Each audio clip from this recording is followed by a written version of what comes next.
नमस्कार सगळ्यांना. लाडकी बहीण योजनेबाबत एक महत्त्वाची अपडेट आली आहे. ती अपडेट काय आहे? तुम्हाला आता पैसे कधी मिळणार आहेत आणि त्यासाठी तुम्हाला काय करायचं हे सगळं मी व्हिडिओमध्ये सांगणार आहे. तर व्हिडिओ शेवटपर्यंत नक्की बघा. कुठे स्किप करू नका, कारण 2 महत्त्वाची कामं तुम्ही केली तरच तुम्हाला इथून पुढे पैसे मिळतील. ठीक आहे. ते 2 कामं कुठली आहेत? ती महत्त्वाची कुठली आहेत ते सांगणार आहे मी. तसेच कुठल्या बँकेत पैसे येणार आणि एक यादी आहे, त्या यादीत तुमचं नाव असेल तर तुम्हाला पैसे येणार नाहीत.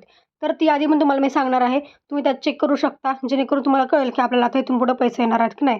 ठीक आहे. आणि किती पैसे येणार ते पण मी तुम्हाला सांगणार आहे. तर व्हिडिओ शेवटपर्यंत बघा. डिसेंबरचा हप्ता कधी येणार, कुठल्या दिवशी येणार, हे सगळं मुख्यमंत्र्यांनी सांगितलं आहे. ते सगळं तुम्हाला व्हिडिओच्या शेवटपर्यंत कळेल. चला तर पाहूया सविस्तर माहिती काय आहे. बघा आता सगळ्यांना माहिती आहे. आता ही यादी आहे बघा पहिल्यांदा तर. ठीक आहे. ही यादी आहे. खालील यादीत जर तुमचा समावेश असेल, तर तुम्हाला या योजनेचा लाभ मिळू शकत नाही. ठीक आहे. तर कुठली यादी काय बघूयात आपण. कंडिशन बघा काय आहेत. ज्यांच्या कुटुंबाचे वार्षिक उत्पन्न 2.5 लाखांहून अधिक असेल. म्हणजे जर तुमचं कुटुंबाचं उत्पन्न जे आहे वार्षिक ते 2.5 लाखापेक्षा जास्त असेल, तुम्हाला पैसे मिळणार नाहीत तिथून पुढे. ठीक आहे. तसेच ज्यांच्या कुटुंबातील सदस्य आयकरदाता असेल, म्हणजे तुमच्या कुठल्याही कुटुंबातील कुठलाही सदस्य जर रिटर्न टॅक्स, आय-टी टॅक्स जो आपण म्हणतो इन्कम टॅक्स, तो भरत असेल, तर त्या महिलेला पैसे मिळणार नाही आहेत. तसेच ज्यांच्या कुटुंबातील सदस्य कायम किंवा कंत्राटी कर्मचारी म्हणून सरकारी सेवेत असेल, तुमच्या कुटुंबातील कुठला सदस्य सरकारी नोकरी असेल किंवा काही कर्मचारी कंत्राटी कर्मचारी वगैरे असतील, तर त्यांनाही इथून पुढे पैसे मिळणार नाही आहेत. ठीक आहे. सेवानिवृत्तीनंतर निवृत्ती वेतन घेत आहे. तुमच्या घरातली कोणी एक व्यक्ती आहे जी सरकारी नोकरीमध्ये होती आणि आता सेवानिवृत्त आहे, त्यांना पेन्शन चालू आहे, अशा महिलांना इथून पुढे पैसे मिळणार नाही आहेत. ठीक आहे. अजून 4-5 कंडिशन आहेत बघा, ते काय आहेत. बाह्य यंत्रणाद्वारे कार्यरत असले तथा स्वयंसेवी कामगार आणि कर्मचारी असेल तर. ठीक आहे. हे कर्मचारी असतील तर तुम्हाला पैसे मिळणार नाहीत. लाभार्थी महिलेने शासनाच्या इतर विभागामार्फत राबवण्यात येणाऱ्या आर्थिक योजनेद्वारे 1,500 रुपयापेक्षा जास्त लाभ घेतला असेल तर. म्हणजे जर लाभार्थी महिला आहे जी लाडकी बहिणीचा फॉर्म भरला आहे, त्याच महिलेने जर याच्या आधी कुठल्याही सरकारी योजनेचा लाभ घेतला असेल ज्यात तुम्हाला 1,500 पेक्षा जास्त पैसे मिळतात, त्या महिलाही आता इथून पुढे त्यांना पैसे येणार नाहीत. त्या महिला पात्र नाही आहेत. ठीक आहे. त्यांच्याकडे 4 चाकी वाहने असतील, ज्यांच्याकडे 4 व्हीलर असेल, ट्रॅक्टर वगळून, ट्रॅक्टर धरणार नाही आहेत, त्यात त्यांना पैसे मिळणार नाहीत. ज्यांच्या कुटुंबातील सदस्य विद्यमान किंवा माजी खासदार आमदार असेल, म्हणजे तुमच्या जर कुटुंबात कोणी एक आमदार असेल, खासदार किंवा माजी पण असू शकतात, माजी किंवा आत्ताचे, त्यांना अजिबात मिळणार नाही आहे.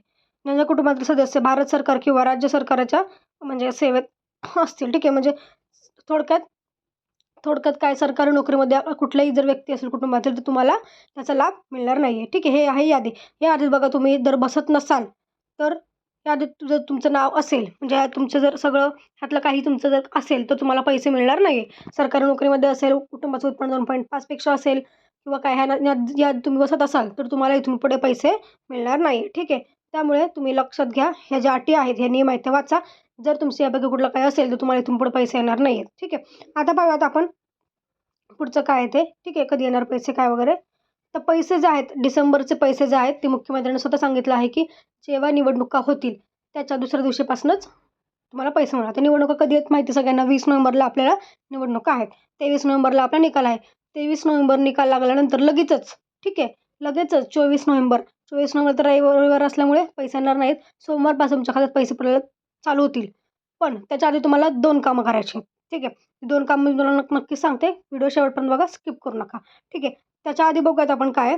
त्याच्या आधी तुम्हाला तुमची बँक चेक करायची. ठीक आहे. तसेच तुमचं स्टेटस पण चेक करायचं आहे. ते कसं चेक करायचं, तुम्हाला आधी काय करायचं आहे, लॉग इन करायचं आहे. ठीक आहे. लॉग इन केल्यावर तुम्हाला इथे लॉग इन सक्सेस दिसेल बघा. तुमच्या आधार कार्डनुसार किंवा तुमच्या फॉर्म क्रमांकांवरून तुम्ही लॉग इन करू शकताय. लॉग इन केल्यानंतर केलेला अर्ज ह्याच्यावर तुम्हाला क्लिक करायचं आहे. त्याच्यावर क्लिक केल्यावर तुम्हाला ही अशी लिस्ट दिसेल. ठीक आहे. येस, नो असं जे काय असेल ते. तर बघा इथं नो आणि येस काय, ज्यांच्या पुढे नो आहे त्यांचा काही प्रॉब्लेम नाही आहे, त्यांना इथून पुढे पैसे मिळणार. पण ज्यांच्या नावापुढे येस आहे त्यांना इथून पुढे पैसे आता मिळणार नाही, कारण त्यांनी ऑलरेडी एका योजनेचा लाभ घेतलेला आहे त्या महिलांना. ठीक आहे. तर स्टेटस पण दिसते बघा, अप्रूव्ड आहे, पेंडिंग आहे. ठीक आहे. बघा इथं ॲप्लिकेशन स्टेटस तुमचं दिसते. काही जणांचं अप्रूव्ह आहे, काही जणांचं पेंडिंग आहे. ज्यांचं पेंडिंग आहे त्यांचं निवडणूक झाल्यानंतर अप्रूव्ड होईल आणि मग त्यांना पैसे मिळतील. ठीक आहे. आता इथं बघा तुम्हाला 2 साईन दिसतात. एक डोळ्याचे चिन्ह दिसते आणि एक ह्याचं दिसतंय रुपीज. त्या रुपीजवर क्लिक केल्यावर तुम्हाला तुमची बँक चेक करता येणार आहे. बघा इथं काय आहे. ठीक आहे.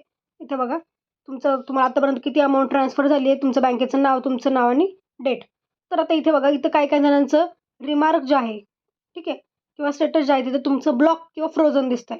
आता ब्लॉक म्हणजे काय, तर ज्यांचं अकाउंट ब्लॉक दिसतंय त्यांना लवकरात लवकर बँकेत जाऊन तिथं तुमचं अकाउंट जे आहे ते चालू करून घ्यायचं आहे. ठीक आहे. तुमच्या बँक अकाउंटला काहीतरी प्रॉब्लेम झालेला आहे किंवा ते काहीतरी झालं आहे. त्यामुळे एकतर तुम्हाला बँक चेंज करावी लागेल किंवा ते बँकेत जाऊन ह्याच बँकेत इथे जी बँक दिसते तुम्हाला त्या बँकेत जाऊन तुम्हाला ते अकाउंट चालू करून घ्यायचं आहे. ठीक आहे. महत्त्वाचं काम आहे, कारण बऱ्याच जणांचे कमेंट्स आहेत की आमचं अकाउंट ब्लॉक झालेलं आहे. ते अकाउंट ब्लॉक का झालं, काय झालं ते बघायचं तुम्हाला आणि बँकेत जाऊन ते अकाउंट जे आहे ते चालू करायचं आहे. ठीक आहे. हे तुम्हाला महत्त्वाचं काम करायचं आहे, जेणेकरून तुमचे पुढचे पैसे येतील. नाहीतर तुमचं ब्लॉक असेल, तुम्हाला पैसे येणार नाहीत. तुम्हाला लवकरात लवकर आजच्या आज उद्यामध्ये जाऊन बँकेत जाऊन तुमची कामं करा. कारण जर ब्लॉक असेल तर तुम्हाला पैसे येणार नाहीत. तुम्हाला चालू करून घ्यावं लागेल, मगच खात्यात पैसे पडतील.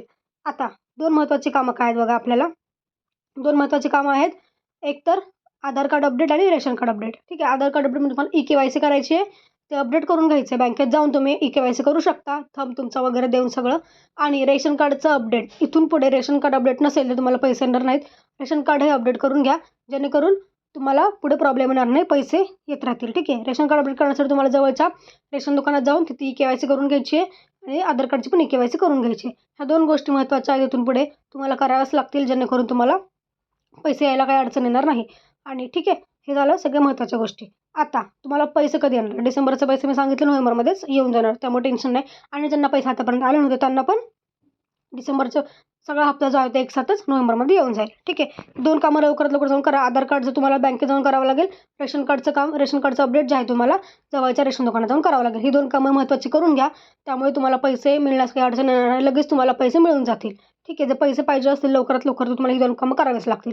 नाहीतर तुमचे पैसे अडकून राहतील आणि पुढे खूप वेळ लागेल तुम्हाला परत पैसे यायला. ठीक आहे. चला तर मग आजच्या व्हिडिओमध्ये एवढंच. ही 2 कामं लवकर लवकर करून घ्या, जेणेकरून तुम्हाला पैसे येतील.